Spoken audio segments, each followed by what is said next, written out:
Hi there, my name is Cindy Colford. I'm the Manager of Collections and Conservation here at the Manitoba Museum. And with me is my colleague, Carolyn Sirett. And we're happy to welcome you to the museum's Conservation Laboratory. So this afternoon, we're going to give you a brief look at what we do here in the Collections and Conservation Department, and we'll be happy to answer your questions if you have them. So the Manitoba Museum holds a collection for Manitobans. We have nearly 2.9 million artifacts and specimens in our collection that are really specific to Manitoba. So in natural history collections, we focus on building a representative collection of nature. And in the human history collection, we try to build a collection that is also representative of human history. So we have archaeology, history, cultural anthropology, and the Hudson's Bay Museum collection, Hudson's Bay Company Museum collection. In the Collections and Conservation Department, we are responsible for documenting and managing the physical aspects of the collection. So when we receive a new object into the collection, we document it with its physical attributes, but as well as its historical or scientific information as well. But in conservation, we also do some documentation, and that is more about its condition. And so that's what we're going to focus on first this afternoon, is talking about how we assess things in collections. And then also we're going to talk a little bit more about why we have 2.9 million artifacts and specimens in our collection. So we're going to just wander through the conservation lab, and Carolyn's going to give you a little bit of information about each of the projects that we have going on in here today.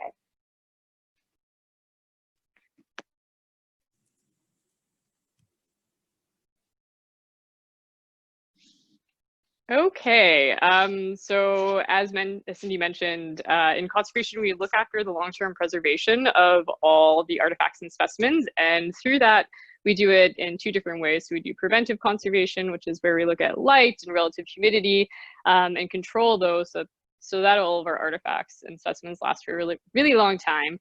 But before they go on exhibit, most, or should I say every artifact and specimen actually comes through this lab. So when you go and see the new Prairies Gallery that's opening in this fall, every artifact that you see has come through here.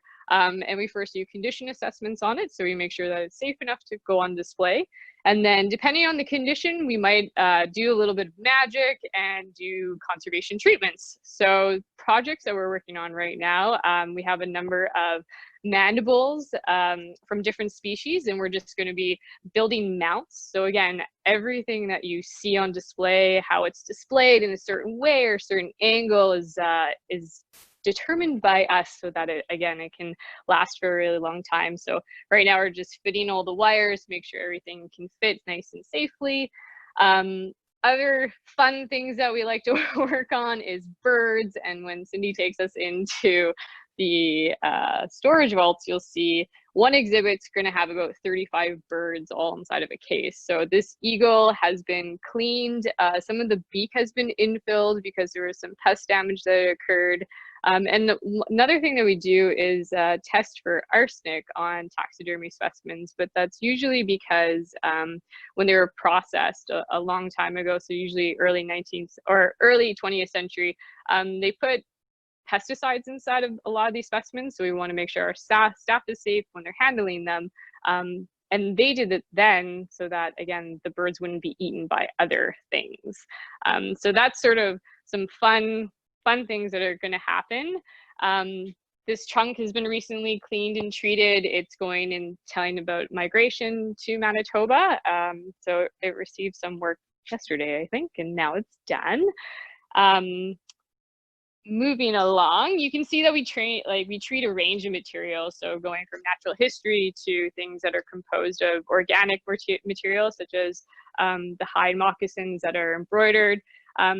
This is an example of something that necessarily didn't go through treatment, but we want to make sure that it's displayed safely. So you can see that sometimes when we receive donations of moccasins, they tend to be in this flat position.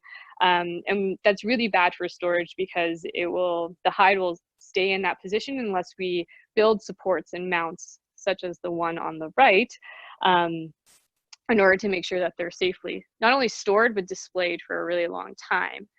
An active treatment that I have going right now is a painting of Lower Fort Garry by L.M. Stephenson. So this came through the lab. You can see how when we clean things that they become dirty, even if you don't necessarily see the surface dirt. So it's been cleaned, and then some of the corners have been chipped and broken. So we've done some infilling, and then it will be in painted just sort of to match the surrounding area. And again, that's just to make sure that it's all stable before it goes on display. So look to see that on exhibit. And then other things, we like to call this the Game of Thrones chair at the moment. This is a chair that has 16 bison horns on it. We believe it's from around the mid-19th century. I don't have the specific information on it. You can ask Roland, the curator of human history, about that. But again, it needed a lot of cleaning. You can tell from the makeup sponges that I've been using that it has a lot of surface dirt on it. And that surface dirt we try to remove because it's really harmful for the object. It can cause things to abrade over time, and it doesn't look very great. And another thing in conservation that we do is we build custom mannequins. So we have a powwow dancer going on display, which is going to be super fun and exciting. So right now we're just test fitting a regular mannequin, and we build the mannequins to fit the artifacts. We don't ever try to squeeze the artifacts onto modern mannequins. So even if we have to build them from scratch out of foam, we'll go ahead and do that. So that's just the beginning of it. It should look really, really amazing when it's on display. And I think now we are going to move into storage, and Cindy's going to talk more about that. Or unless you guys have any questions right now. Yeah, I've got one question here. So you had mentioned that sometimes things have arsenic, old taxidermy. So what do we do if things do have arsenic, and how do we keep objects from being eaten now if they're not preserved with arsenic? So things, well, what we do is we handle everything with gloves, first of all, and then we generally wear masks when we're actually treating everything. That's just to prevent the inhalation. And then once they test positive for arsenic, if they're going to storage, we'll usually tag them. So they'll just have a caution that the catalog record gets updated saying that it has this chemical inside of it. So just be careful when you're moving or handling it, because you don't want to ingest any of it. Modern taxidermy tends not to have these pesticides in it. So what we do is we monitor regularly in our exhibits. So I do gallery checks every morning to make sure that things aren't being infested. And that's really all you can do. We do also put out lots of sticky traps to make sure that there is no infestation. But back in the day, they used to put chemicals inside of exhibit cases, but we no longer do that because if they're in cases with other materials, those objects can absorb that. And we don't want that because it's impossible to get out. Awesome. Yeah. And so it seems like you work with a lot of different types of objects. What are your favorites to work with, and what are the most difficult types to conserve and restore? It's always hard to choose. You like the thing that you're currently working on if it's a challenging project, and then you get really tired of it and then you move on to the next one. So I've been big into bookbinding lately because it's sort of something new for me and I have never worked on it. So last summer was bookbinding, but after I had worked on a Bible for 10 months, I was done with paper conservation and leather. But I'd have to say that one of my favorite things is actually working on caribou hide. Because I worked on a number of Amalfi coats, so they're Inuit parkas, and they generally have tears, and it's really gratifying when you can put those tears back together, and it's a really seamless repair. Yeah. All right, I think that's it for now, so we can move into storage.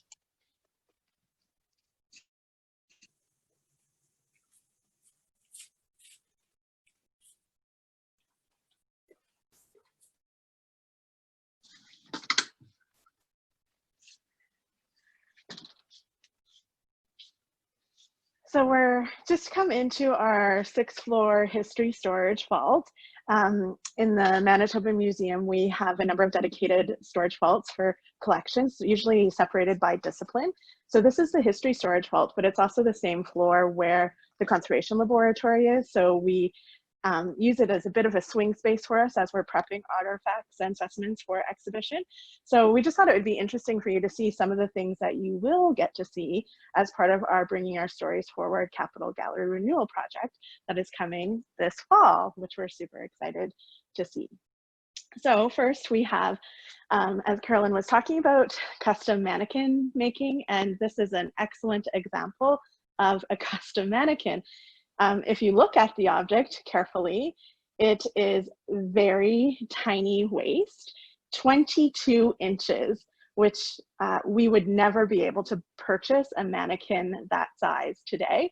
So Carolyn had to custom fit a form in order to fit this object onto it. And so this will be going in the new Prairies Gallery.